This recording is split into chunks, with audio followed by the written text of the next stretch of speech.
And welcome back to Survivor Hot Takes. Coach Drew, Emily, and this is off of the most recent episode where Kane went home. Which I mean, although I felt like it halfway through, I don't think that anyone really had Kane as like, oh man, they got to get rid of Kane because of this, that, and the other. So Yeah, what about that made him such a big threat? Because typically people are trying to now get out all the bigger threats. Like now that we're kind of the walls are caving in, we're kind of getting closer to the finale. Like I thought that Kane was what my first impression, which was wrong, was like either like he's out first, like pre-merge boot, or that he was going to be the goat they dragged along to the end. I didn't think that they would all gang up together and take him out. Why do you think that was? I honestly don't know. I think that, and we're gonna kind of go all over the place today because we just went all over the place before we went live.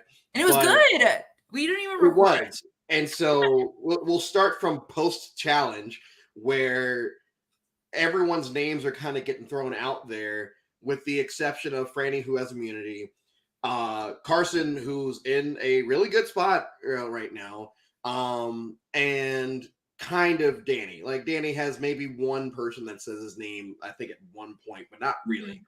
Um, and everyone has their motives. And if we rewind to before the challenge, where it's put out there, hey, it's 3-3-3. We could restart. We could do this. We could do that. I think that might be the jumping off point for the rest of the season. And it was kind of, it didn't seem like tribal lines by the time it got to the vote, if that makes sense. Yeah, it didn't seem, I feel like no one really faltered yet. I thought this might be kind of the point where there'd be more of a bigger divide. But I think that the Tika 3 have done such a great job of maneuvering such a tricky obstacle course and such like a weak rope, if that makes sense. Yep. And I think that in itself has really helped to kind of break both of these big tribes one by one, Yeah. And it's kind of similar to Tocantins with JT, Steven, and Taj kind of going in there and just letting everyone else just implode around them. Yeah. And then basically determining who went home every round, even though they were always in the minority. And I mean, the Tika 3 haven't always been in the minority as far as. I guess they have been. I was about to say, I guess they have been. But I do feel like they have kind of been dictating things so far. Not all the way around, because we did have an episode where Jam Jam almost went home. But Right. I do feel like if they just stay the course, they could eventually pull this out. Now, I don't think they will, because I do feel like there are certain people right now playing a lot of angles, and they might get caught with their pants down. Are you talking about Carson? Yes. Especially when we hit a an odd number. I know. I feel like Carson could be screwed. Well, and I agree with you. I think that at this point, like I was just taking a look to see, sometimes whenever like the game's just going, sometimes those lines blur. But like I'm looking at like Raw 2, like I don't think that Jamie or Lauren are people who are that big on any of like the risk, like in terms of like people are really gunning for them. Maybe we'll see another Soka go home. I think maybe Franny and Danny might be in trouble. They rhyme, can you believe? But I think that the people who are going to be emerging as the biggest threats are the ones who are now social threats. I think that it's transitioned now, like from which we talked about earlier, from people who like originally were like pre-merge boots, like getting out all the people who would be like perceived as weak for whatever reason. Then we had to bump out a lot of the physical threats, which we saw that as a pattern. It went from it went automatically from like man, and now we're going to be in a place where there's just a few more opportunities to whack the big social threats before they're able to duke it out in the final round. So outside of Carson and Franny, do you feel like there are any big time social threats? Jam Jam maybe a little bit. Like I know that like his name's come up so many times. But like he's found a way to maintain that safety, but everyone agrees that he's going to be kind of a bigger threat. So I really think that Tika, it's going to be interesting. They've done such a great job at staying united, but there's going to be a point in the next couple episodes that they're going to be torn apart. Yeah, I'd love nothing more to see them as the final three, though. Nothing more. Except for maybe an all-women final three. Oh, yes, that's true. Which should I choose? Oh, and I think that we're at the point now because, they have been casting super fans pretty much since 41. Right. And I do feel like at some point, people are going to get really crazy trigger happy with the whole big moves thing and say, hey, we need to do something. We need to cut this person. We need to cut this person, even though this has been my closest person or what have you. So I do feel like everything is leading up to maybe not the final 8 episodes, but definitely the final 7 as far as shit could really hit the fan in the best way possible. And we could see people kind of start to realize, hey, whether it's warranted or not, I need to do this to get to the end. And that, I think that one moment when they sit there and they say it's 3-3-3, I think that's the one moment that, I'm going to look back on as like, okay, yeah, that was it. When people were like, hey, the playing field is even again. Let's, we don't have to do a hard reset, but like a soft reset of, we'll get rid of one of ours right here to make it look like we are not together anymore. But in reality, this person is still my ride or die, if that makes sense. No, that makes perfect sense. I think that we're going to see more of an emergence of those voting blocks again. Now that they're getting closer, I feel like these characters are all very tactical and none of them are extremely attached, except I might say, I think the only exception might be the Tika 3, but I don't think that they would go about like they wouldn't completely rule out betraying the people that they've been close to get up to this point, So of those 3, who do you think has the best chance of at least getting to the end right now? I don't know. I think Carolyn, like, I don't know. I don't want it to sound like super like generic. I think it's Carolyn. She's kept her secrets really well. I don't think that her name's barely come up except with like one early like pre-merge tribal. Like she hasn't come up since. And like she's done such a great job at staying under the radar. I think she's gonna make it at least to the finale, but I don't know if she's gonna win. Yeah, I think that she'll be the last remaining. At what point do those other 2 get cut? Well, we'll see. But right. I do feel like she is in the best spot as far as people still aren't worried about her, which is just crazy at this point. I know it was like a meme at the beginning of the season. It's like, oh yeah, Carolyn. But like Carolyn actually, and we've said this pretty much every week now, Carolyn could win. She really could. I think I want her to win more than anything, but I think that at some point someone's going to catch on, And then Heidi wins. Like maybe, honestly, Heidi's got a good spot. She's got a really, really good shot right now, doesn't she? Like brilliance, and she like I don't know. I just really enjoy her, and I think that she's a really good shot at making it. Like, now she has an idol that you know. So I was afraid another week in a row. We start off with this idol chase, and it's like, oh God, here we go again. But that was really it. Like once that happened, the idol's found, cool. Everyone's kind of talking about it, but then we get the best editing trick they've done this season with. Go ahead, you can. What? With the fake immunity idol. Oh my God, it was so funny. Like, and I think that it was the edit was brilliant because Jamie's just so excited to talk about it. She's like, how did I make it this far with my fake idol? Or which did with her idol, but they keep saying fake idol. Yeah. I don't know how I did it. Like, I have a real idol. Like she did like 30 times and it was coming in and out, And amazingly, that storyline of the fake idol sees its conclusion by the end of this episode. But it's just a fun time just like watching them transfer this fake idol that like even if it gets played, it doesn't really matter, and everyone's afraid of knowledge is power, even though I don't think that knowledge is power is coming back. Like no. But like they're paranoid about it, which but that in itself I think really shows like the power of knowledge is power. Like even just knowing that it exists is another component of knowledge is power. So I don't know. I think that it was very, very interesting to watch. Yeah, and I I'm curious to see if she goes into the next episode and says, "I gave Kane my idol before he left." So to like kind of maybe take any type of potential target that is on her off. I don't think there is, Right. but saying, "Hey, I just want to let you guys know, like Kane just left with an idol," and maybe get people scared and might go, to go on another idol search that doesn't even exist. That's true. And you know what like breaks my heart is producers tried so hard to set up someone playing a fake idol this season. There's none left, right? Like I can't think of I don't one. think so. Yeah, I that don't there's think none so. left. Unless someone took it from Tika. Did someone take it from the Tika side after Carolyn switched it out? I don't remember, but I don't think so. I don't think so either. Like I think that we have another season where no one's gonna play a fake idol, which is fine. But like the irony of it, yeah, is just so funny.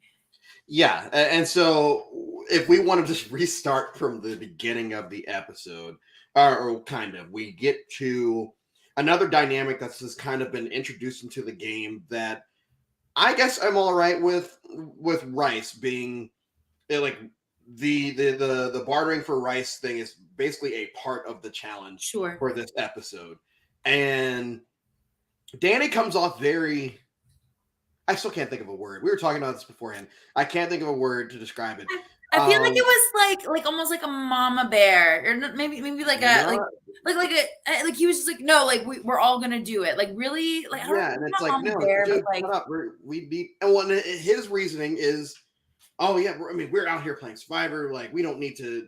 Why would you sit out a challenge? It's like because I'm hungry, bro, yeah. and I don't think that I can be. I don't think I'll be able to do this challenge. Yeah, Um, right. And like how like I just think that that's like rich coming from someone who like doesn't weigh like 10 pounds sopping wet like our homie Carson, you know? Like he's in pain. Like give that man some rice, you know, he's going yeah, through it. and so we have an interesting dynamic where people basically say, "Hey, anyone that sits out, we won't vote for you," and it's like. Mm, Okay, are we actually doing this? Are we actually even putting yeah. on this facade that we would even contemplate not voting one of them out? And like what are your thoughts on Danny in that tribal council being like I never said that I was a boy I was scout. like, Like was that not the dumbest thing that like I feel like that in itself even put a target on your back. I think that already shows that you're yeah, willing to be a social threat and a liar, which everyone well, lies, because but like from what we're seeing, it looks like he's the only person that outwardly said, "Oh yeah, I was lying." But yeah, it doesn't. I mean, for all we know, everyone could have sat there and said, "Oh yeah, we were lying too."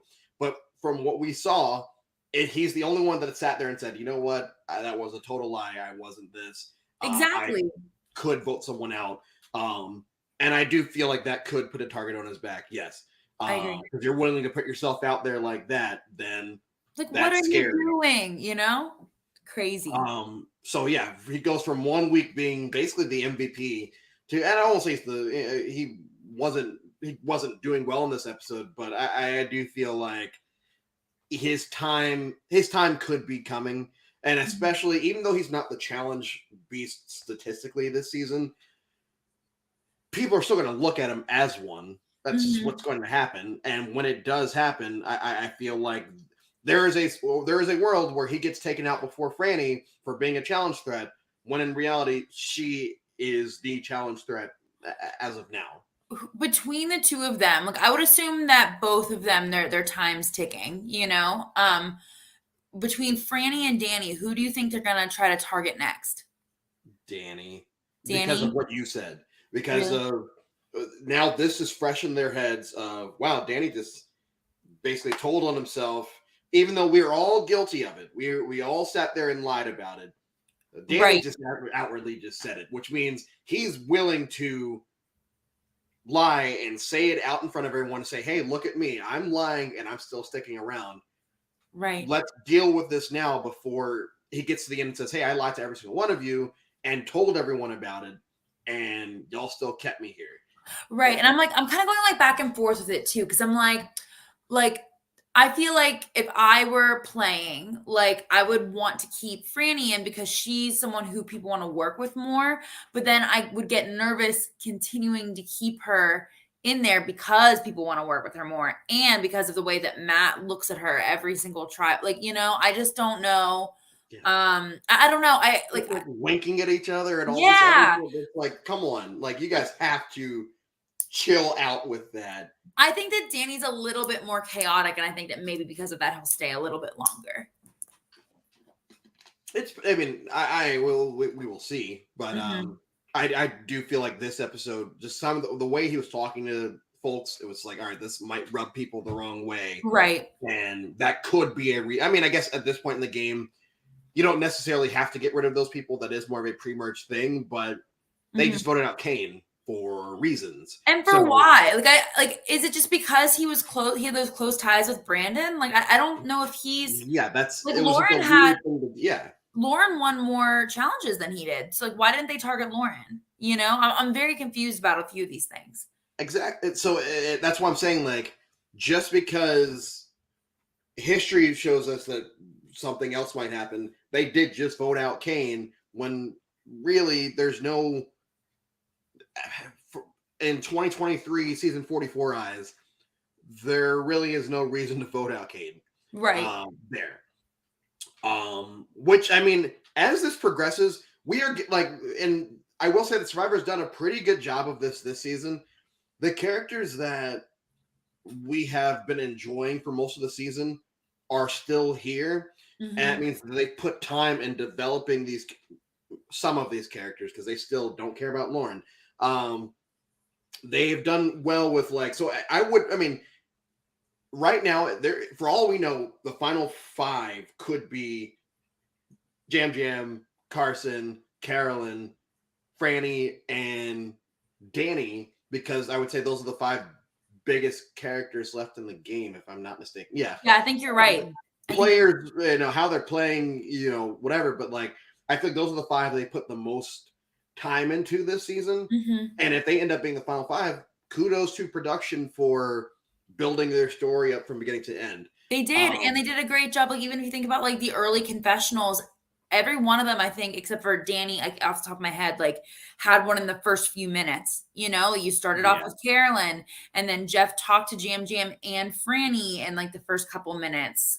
You know, so I think that like Jam Jam, Franny, Carolyn, and then Well, yeah, Carolyn gets the first scene. yeah, and like Carson was a quick interview like at the very start. So like I think they did a really, really great job at shaping a lot of these characters' journeys. It'll be Yeah. interesting to see if we're proven right or if we're wrong. Yeah, I mean, I think that we're both on the same page as far as we still think that I feel like Heidi is getting the edit. I know that your boy doesn't believe in the edit, but There like, is one. There's totally one. but Well, I think that she's getting the edit right now. I would just like to see her. I would love to see more of her because it's very obvious by what they choose to feature with her that she's really manipulating a lot of these scenes, you know, and a lot of the events that are unfolding, you know, with all of these episodes. And like, I just would like to see a lot more of her confessionals for that. It's very frustrating and disheartening, you know? And it goes I mean, I hate to keep going back to this, but it goes back to your conversation that you had with her, like, personally. Yeah. Where it's like, hey, just watch, everything's good, or everything will fall into place. Yeah, she didn't even say it like that. Like, she said like it was edited for a reason, but I don't know if Yes, she meant that like because of like the historical pattern of how they edit women of color, or because of how her character is going to continue to evolve throughout the season, you know? So that'll be very, and you know, I do feel like, I mean, especially since you told me that, I have paid more attention to her, and she, like I said, I feel like she's getting this big Erica-esque edit. True. So, you know, I guess we'll see with that. Anyway, we get to the challenge. People lie and say, "Oh yeah, I won't vote out anyone that sits out." Franny wins another immunity, and I mean, I was obviously very happy for it, but the way they edited that was like textbook. That was it was very similar to the Jonathan versus Lindsay challenge from 42, that they just kept cutting back and forth, and it's like, we don't know what's going to happen. And I think that the right person won, but I was happy with another Franny win, her being my actual winner pick. And right there, I thought that Danny might be the person that goes, and I believe I texted you and said I think that Danny might go here. but that Kane it could potentially be Kane, but like I'm so mad about it because I put so many of my fantasy points on Kane and then and I was like, no, I think it's probably gonna be Danny. So then I went like balls to the walls and threw them all on Danny. It was like go big or go home. oh And wow, then you're all on Danny. I thought because I'm so far behind on this fantasy league, and I thought that would be like my saving grace, but I was wrong. I think. Oh no, Angela's not number one anymore. I can't. I think John Buckley might be a number one now. Yeah, I think so. I'm so proud of him. So shout out to Angela for being number one for most of the season. I know. I'm like number like 11. I'm so upset about it. Out of like 15. But what do you think about? Like I said, we're going all over the place. But what do you think about the Rice being like the negotiating for Rice being like a negotiable thing that's in the like written into a challenge now? I like the concept behind it, but to be honest, I feel like they would have given them the Rice anyway. Like, you know what I mean? I think they were like begging them to take we're not gonna kill these people. Yeah, right. Like I think it's for dramatic effect more than it is for actual negotiation. However, like I think that it has potential. And I wish that, and I want it to be like more I would like for it to be an actual negotiation instead of like, I just need 4, you know? Like just bring Angelina back. She's yes. And so yeah, we get back to camp. The strategizing is going on, and really the only 2 people's names besides Franny that we don't hear are Carson and Danny, and we don't hear Carson at all. Yeah, people have their reasoning behind why they do and do not want to get rid of certain people right now. And once again, it could be the episode title. Somehow we land on Kane.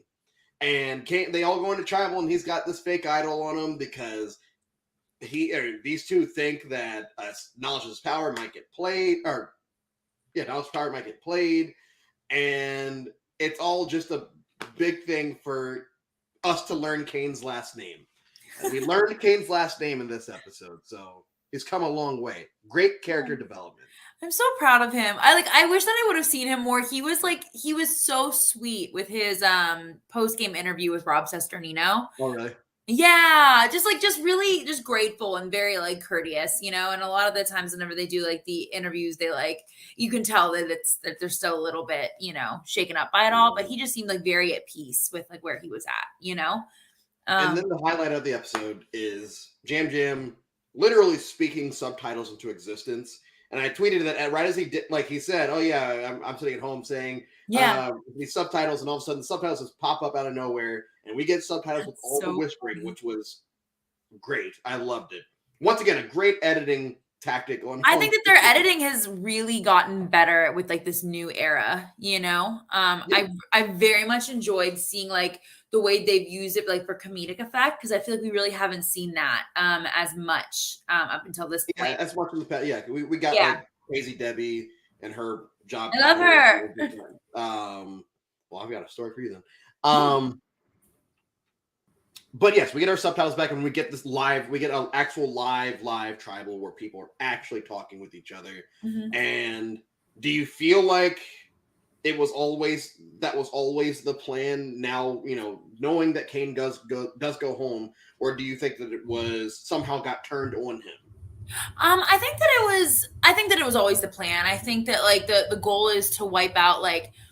Now that like it's still between like Ratu and Sokka still in war, you know, it was just trying to figure out like who out of all of them would be the biggest threat to their existence. But it still really shocked me that it was Kane, because I feel like Carson and Kane had such a good relationship, and they could have brought him on to their like into like their alliance more than they allowed at that time, you know. What did you think? Were you shocked, or were you like? No, I was shocked that they did it as far as like why, but I wasn't, because I figured it'd be Kane or Danny once the challenge was over. It wasn't like I was sitting there saying it was going to be Kane the entire time. But I wasn't. I would have been shocked if it was almost like if it was Carson. That would have been a great blindside, because we never heard anything about Carson's name being there. I would have still been confused. It would have been like when Michaela got sent home in Game Changers, where it's like, okay, no one ever said that. So like, how did this happen? but I feel like it would have been more of a shock if Carson had gone home in that situation. I agree. I mean, the boat was still all over the place. It was. It definitely, like, I was so stressed, like watching like all, because I heard so many different names. That was one of the best, I would say, so far, just from a viewer's perspective. Like, because I went in thinking for sure it was Danny's swan song, and then it just kept like it was ricocheting between like a bunch of different people. So I enjoyed that portion, you know? Yeah. And so now we have a very interesting final 8 going into Wednesday's episode. I do feel like this episode's going to set up like something crazy happening in the I agree. following episode. But I mean, I would say that besides that one episode, this has been a fine season. Like I don't hate it. I think that by the time we're done with it, I'll probably have it because right now it goes 42, 43, 41 for me. I might have it second or third. Yeah. I think that, yeah, sorry, I didn't mean to cut you off. But I also I agree with that, but I think that like now that a lot of the advantages have been wiped from the game and it gives players permissions, like the permission to actually play it. I'm excited to see, like, I think that it could make or break the whole season. And I think that it's honestly going to make it as long as we maintain the characters that we have right now, you know? Absolutely. So final thoughts? Nothing really, honestly. It was a very, like, to me, it was like a cozy episode, like, you know, had a little bit of up, a little bit of down, but like, just like, you know, like a nice little ride, like not like a crazy roller coaster, you know, it's like a little like kiddie world ride, you know, like, and then Kane goes home. I know. Can you believe it was a moment? Well, thank you for tuning again. And we will be back next week. And we will see you on the other side.